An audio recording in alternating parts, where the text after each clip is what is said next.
Looking at a jar full of M&Ms. There are candy jars like this all over the newsroom. People leave them out so everyone can grab a quick treat.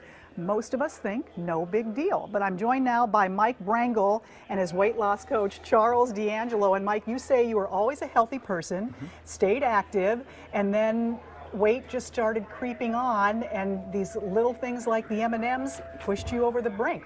Is it that easy to gain that weight? You know, it was actually. The M&Ms, they got me. I used to have them in my office, and everyone would come by the office and have a few M&Ms. Well, I started to snack on them a little bit too much myself. Okay, so we showed your before and after, which is amazing. 150 pounds since August of last year? Actually, since October. October, amazing. So how did you finally break those habits and really make the change? You make it sound easy, like I just did it, but it's not. Well, you know, it's a plan. So it's having a consistent plan of having activity. Knowing what you're eating also is having a predictive meal plan, and then sticking to it. So it's actually like a three-legged stool. So having the activity, having a prescriptive food of what to eat, the right types of foods, the right portions of foods, also very critical, but then also having the mindset to keeping everything in balance. And that's what was easy about it. The hard part is the cravings you have for those M&Ms. Don't you still have them today? No. Seriously? I pass them. How? I just passed them. It's in the mindset. It's not right for me to eat those. Okay, so Charles, how do you explain this? It's in the mindset, yet so many people can't do it. Well, the key is eliminating spontaneity and replacing that with strategy. So Michael's hitting on a key point, and he used the good metaphor of the three-legged stool that I always talk about, that you have to have a food plan that's going to nourish you.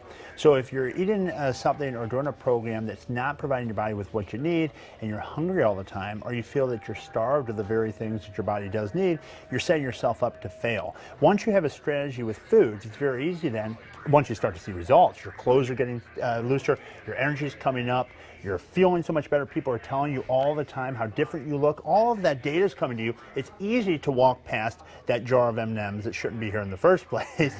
And then you're feeling good from the movement. You know, motion creates emotion. And Michael always says to himself that he acts himself into thinking. In other words, you can't think your way into taking action. You have to act, and then by taking action, you change how your state is, how you feel, and the next thing you know, you're down 100, 150 pounds like this man. Look at this shirt. Here, this is the shirt you used to wear. Mike, when you look at this, and you brought this in, what goes through your mind when you see this? It's absolutely amazing. I'm proud of myself. I'm proud of the accomplishments that I've made, and it's mind-boggling. So it's fantastic. what is that one nugget that you could leave with viewers who are also struggling with this that might just flip the switch for them? You can do it. I'm living proof. You know, for what I do, I travel a lot, and for me, it was just having a plan and sticking to that plan. And before you know it, you'll be down to 150 pounds. And I think you have to have confidence. You have to have certitude in what you're doing. Trying something, stopping after a day or two, or only really attributing your success to a number on the scale, because you're going to have times when you lose the weight like Michael's lost and the dozens of other clients that have helped achieve the same types of things, their number on the scale doesn't budge, but that can't stop you. You have to look at your behaviors, not the result on the scale. Are you eating healthily, consistently, and are you exercising? As long as those two things are in the right balance and you got this in check, you'll be at your goal sooner than you know it. What kind of reaction do you get when you meet people who haven't seen you since October? You know, it's funny because I do travel a lot, so I haven't seen some folks in 6 months, and they look at me like, you know, I know who that is, but I don't know, and I literally have to introduce myself to a lot of folks. And it's amazing. He's had someone at a meeting who told me recently that you were at a board meeting of that, and they said, when was Michael going to be here? Yeah. Wow. They literally did not recognize him. Yep. I'm sure. Well, we're seeing your before pictures again, which just are amazing. The change in you has been startling. So thank you so much for coming to share your story. It's been my pleasure. Really